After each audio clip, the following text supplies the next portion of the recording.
resent what Chubb just did, because neither Dick nor Biddy Ann nor I were planning on saying anything. He promised us we wouldn't have to say anything. But Chubb is sneaky enough so that you never know what he'll do, and I kind of figured, well, maybe he might do something like this. So it's something really very simple to say, and that is that trying to calculate what 50 years is all about. And 50 years is an awful long time. I was doing some multiplication this morning, and 50 years is you multiply it to how many days together would you have to live.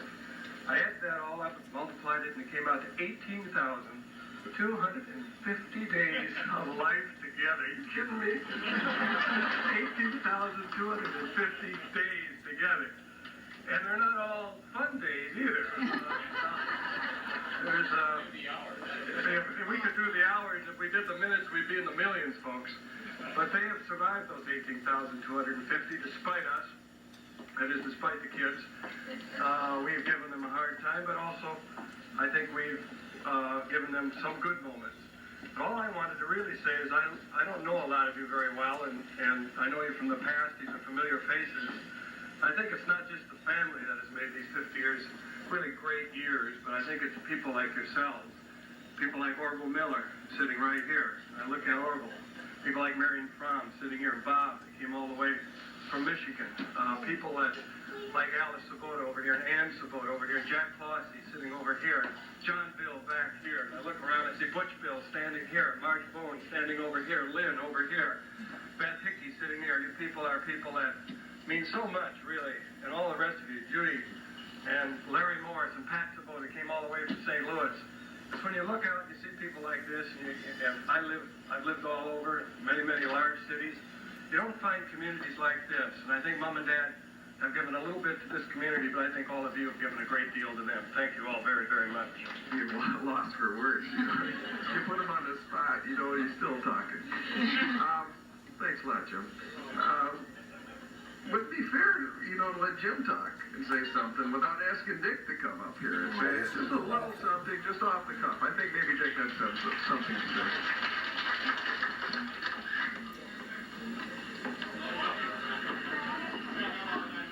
Every 5 years I gotta follow Jim. 50. I think the letters of the word will add a little something to today and to Dad and Mom. First letter would be an F for fun. I think it's going to be a fun day. I think they're a fun couple. I for I love you, the second letter. Third F would be for friends. Friends like you that are here. Unfortunately, a lot of friends that couldn't be here. And on behalf of Dad and Mom, I'd like to thank you all very much for coming. T for tenderness, because you've touched all of us one way or the other in our hearts, and we appreciate that. And Y for you, not that I love you, we all love you. Thank you very much.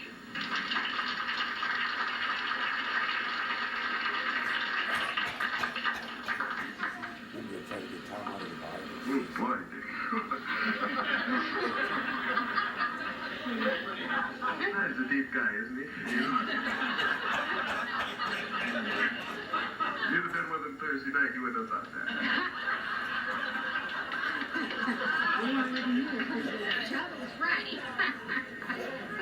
Everybody's probably going to call for him, and I know he doesn't want to say anything, but I'm not even going to bother. I don't think he probably will even want to come up. But if I could just introduce the guy from Michigan, the guy from Detroit, my brother Tom. Tom, are you around here any place?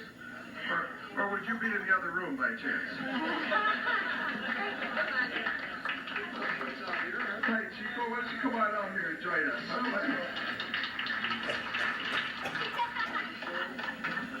Thank you. I'll make this very short because I got a little vodka and tonic coming, but I'd just like to congratulate Mom and Dad, and I'd like to thank them for putting up with all of us kids, and in particular me. But I also have to thank everybody for coming. I got to echo some of Jim's words that there's not a place I'd rather come to than Reesburg. I've never been any place where the people are friendlier, more cordial, and hospitable. And I'd like to thank you all for coming. But Al and Irene, we love you. And we expect to maybe be here in 5-10 years and really raise it up. You're wondering that. Tom has problem with his R's.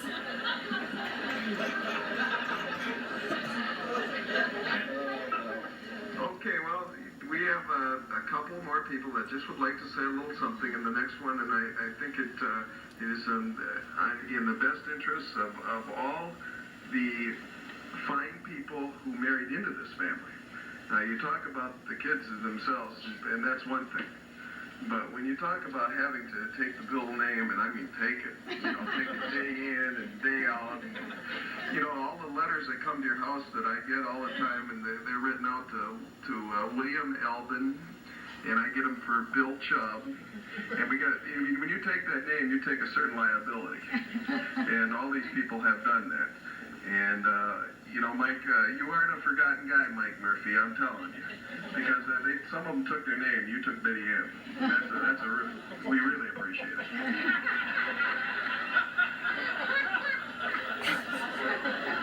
With that, if I could call my dear sister-in-law, Lynn Billa, please, to say a little something little, put her camera down there. Well, I know Al always talks about the in-laws and the outlaws, and I was never sure whether that was two distinct groups or whether the in-laws were the outlaws. But at any rate, I'd like to thank Al for a lot of years.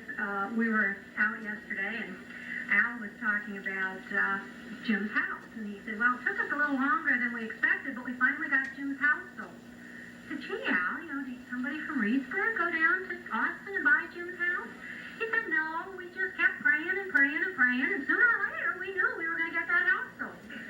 And so, Al, we'd like to thank you and Irene for all those years of praying and worrying you've done for us, because we know it's really been a help for our families. We want to thank you for our husbands and wives, because the way you raised them has been what's made them so nice for us. And if we make it to 25 or 50, it's going to be because you taught them to stick to it through thick or thin, and it's always thick or thin in marriage. We know that. And most of all, I think that the homily this morning was really great for you guys. It talked about echo, and it talked about what you sow in life is what you reap in life. And you guys have been sowing love for 50 years, and I think you're showing a harvest of it here. We all love you. Wow. Yeah, very nice. It's hard to videotape yourself. Lynn's deep like her husband is, you know what I mean?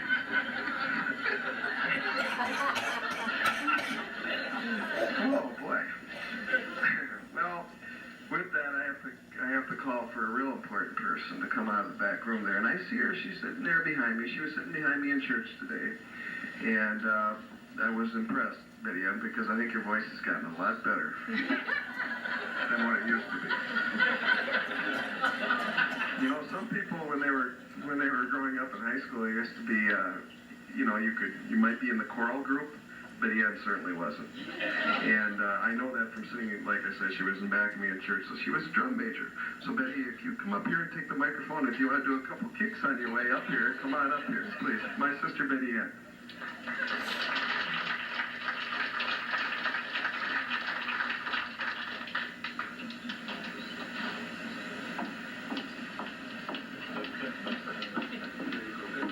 I'm not going to do any of my kicks unless my friend Denny Schulpe comes up and kicks with me. Where's Denny? Never mind. He just went to the back end of the bar and the kitchen. Because I have too many brothers that fit that bill in my house as well as my father. And so whenever they want somebody to say something sentimental, somebody that cries at the drop of a hat, they usually call on little Betty Ann, who is always the one that does that type of thing. And so today I was trying to think of something that would be memorable to say, because God knows it's a very, very special occasion. I had a chance to make a couple of notes on my Voyager Inn stationery, and the main message today is the message of love. And I think so often that word is misunderstood. It's certainly overused. And so I even checked the dictionary, and I thought to myself, how would Webster even define the word of love? And it's defined as a strong attachment or a devotion to a person or persons. And that's putting it very mildly in our case. The strong attachment that we as children of Alvin and Irene feel is laden with many sentiments, and one of them is humor, empathy, there's understanding, there's acceptance, but most of all, there's respect. This group is a symbol of a group commitment toward love, and the energy that is in this room today, as my brothers have alluded to, is one of a positive force of love. And again, we thank you for coming. It's again a strong testament of the sacrament of marriage too, to see my mother and father love each other and us for the last 50 years. Not all of us that long, for each other for 50 years. This morning, as Lynn mentioned in church, one of our favorite songs as a Murphy family has always been, "Wherever you go, I will go." And we've had a nice chance living in the East Coast to oftentimes visit the Western Priory, which is made up of Benedictine monks, and they compose the music and have put it out through the years. In fact, Orville and Marianne came up to visit it with us at one time. And I'd like to end by just paraphrasing a couple of words from that song. "Wherever you go, we will go. Your people will be my people, and your God will be our God too. We love you." I told she's related to Dick.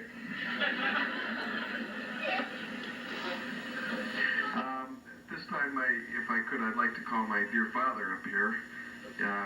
We spoke this morning a little earlier about what this talk was going to be about. So he said, "Chub," he says, "do you think you can come down to the ping pong room?" And I said, "Well, I've been asked to go to the ping pong room before, but it hasn't been to listen to any kind of speech that you people would be interested in, believe me."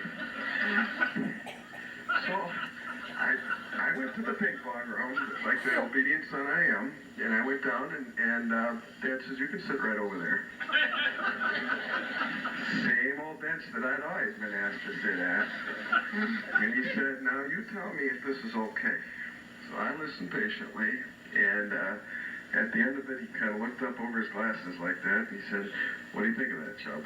And I said, "Dad, if I can leave this ping pong room, I'm going to tell you it was okay." And he says, "I'll tell you what, you better get up and start walking out of here right now." So that's what I did. And with that, I call my dear father up here to make a little talk and a little presentation, if I could, please.